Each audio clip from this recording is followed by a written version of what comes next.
Hello दोस्तों, मेरे YouTube channel डरावनी कहानियाँ में आपका स्वागत है।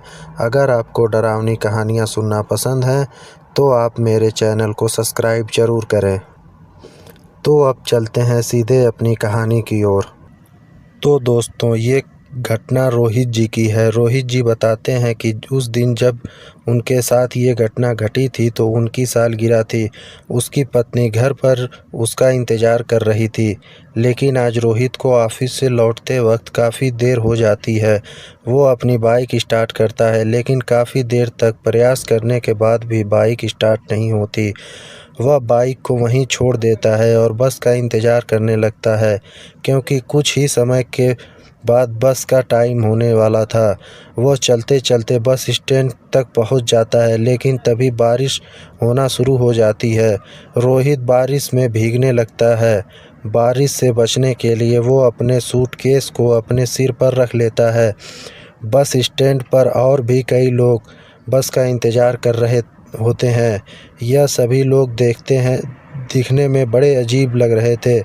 तभी रोहित महसूस करता है कि बारिश की बूंदें उसके ऊपर गिरना बंद हो गई हैं। जब उसने देखा तो बगल में एक व्यक्ति अपनी छतरी के आधे हिस्से को रोहित के ऊपर किया हुआ था। यह देखकर रोहित हल्का सा मुस्कुराया। उस व्यक्ति की लंबाई रोहित के बराबर थी, हाथ में बहुत सारी अंगूठी और चेहरे पर चश्मा लगाए हुए था, जिसे रोहित उसका चेहरा ठीक से नहीं देख पा रहा था। उस आदमी ने कहा, यह बारिश का मौसम भी बड़ा अजीब है। कहीं तो बहुत ज़्यादा बारिश हो जाती है और कहीं सूखा। ना ही लोगों को जीवन देती है तो कहीं मौत। उस आदमी की इस बात पर रोहित के पास कोई जवाब नहीं था। वह इस आदमी को देखकर हल्का सा मुस्कुराया और अपना सिर हाँ में हिला दिया। कुछ देर बाद रोहित का फ़ोन बजता है। वह जब जेब से फ़ोन निकालता है तभी उसका फ़ोन हाथ से छूट जाता है और नीचे गिर जाता है। रोहित तुरंत फ़ोन उठाने के लिए झुकता है तो उसे कुछ ऐसा दिखाई देता है जिससे वह पूरी तरह डर जाता है। वह देखता है कि छतरी वाले आदमी के पैर नहीं हैं। वह जूतों पर बिना पैरों के खड़ा है। वह हिम्मत बांधकर खड़ा होता है और अनजान बनने का दिखावा करने लगता है। तभी देखता है कि बस स्टैंड पर बाकी के लोग नहीं हैं और वो ज़्यादा डर जाता है। वह तुरंत अपनी पत्नी शालिनी को अपने साथ हो रही घटनाओं के बारे में मैसेज के ज़रिए बता देता है और जल्द से जल्द अपने लोकेशन पर आने के लिए कहता है। लेकिन तभी छतरी वाले आदमी कहता है कि शालिनी को बुलाना यहाँ अच्छा नहीं है। यह सुनकर रोहित बहुत ज़्यादा घबरा जाता है और वहाँ से भागने लगता है। वह तब तक भागता रहता है जब तक कि उसे छतरी वाला आदमी दिखाई नहीं देता। काफ़ी दूर तक भागने के बाद रोहित हांफने लगता है। सांस भरने के लिए वह एक टेबल पर बैठ जाता है और अपनी तेज़ सांसों को शांत करने लगता है। लेकिन तभी वो महसूस करता है कि बारिश की बूंदें फिर से उसके ऊपर गिरना बंद हो गई हैं। वह अपनी नज़र पीछे घुमाता है तो वही छतरी वाला आदमी उसके पास खड़ा होता है।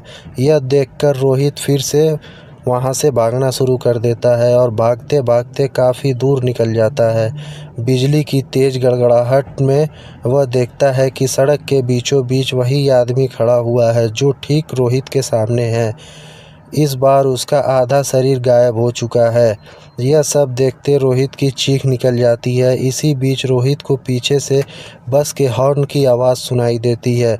वह तेज़ी से पीछे मुड़ता है तो उसे बस आती हुई दिखाई देती है। तभी कुछ लोगों का झुंड बस की तरफ आते हुए दिखाई देता है।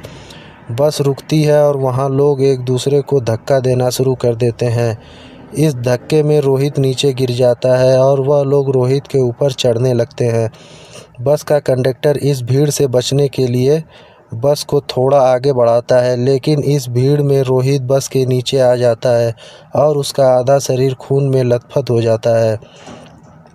तभी उसकी पत्नी शालिनी बस स्टैंड वाली लोकेशन पर पहुंचती है। जैसे ही वह रोहित को ढूंढते हुए इधर उधर देखती है तो उसे रोहित सड़क के नीचे के बीच दर्द के मारे कराहता हुआ दिखाई देता है। उसका आधा शरीर बस के नीचे कुचल चुका था और मदद के लिए कोई भी इधर उधर दिखाई नहीं दे रहा था।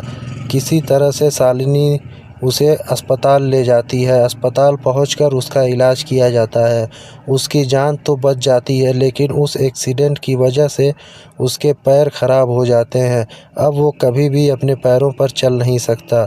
उस हादसे के बाद रोहित अगर किसी को भी उसके बारे में बताता तो कोई भी उसकी बातों का यकीन नहीं करता।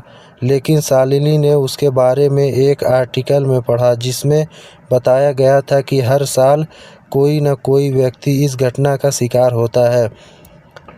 हर एक वही छतरी वाला आदमी काला चश्मा पहने दिखाई देता है और बाद में वह आदमी उनकी जान ले लेता है। कुछ दिनों बाद डिप्रेशन के कारण रोहित की मौत हो जाती है। रोहित की पत्नी शालिनी मानसून के दिनों में हर रोज़ उसकी बस स्टैंड पर जाती और उस छतरी वाले आदमी का इंतज़ार करती। उसे लगता है कि शायद छतरी वाले आदमी की भी इसी तरह किसी बस के नीचे कुचल जाने से मौत हो गई और अब वह अपनी मौत का बदला ले रहा है। शालिनी ने काफ़ी कोशिश की, लेकिन उसे कभी भी वो आदमी नहीं मिला।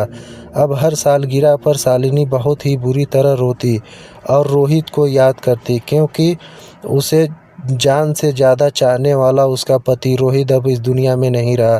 केवल यादों के सहारे उसे महसूस कर पाती थी।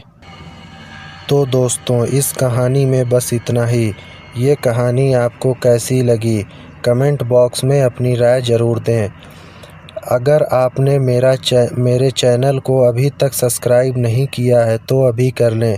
हम फिर मिलेंगे किसी नई कहानी के साथ।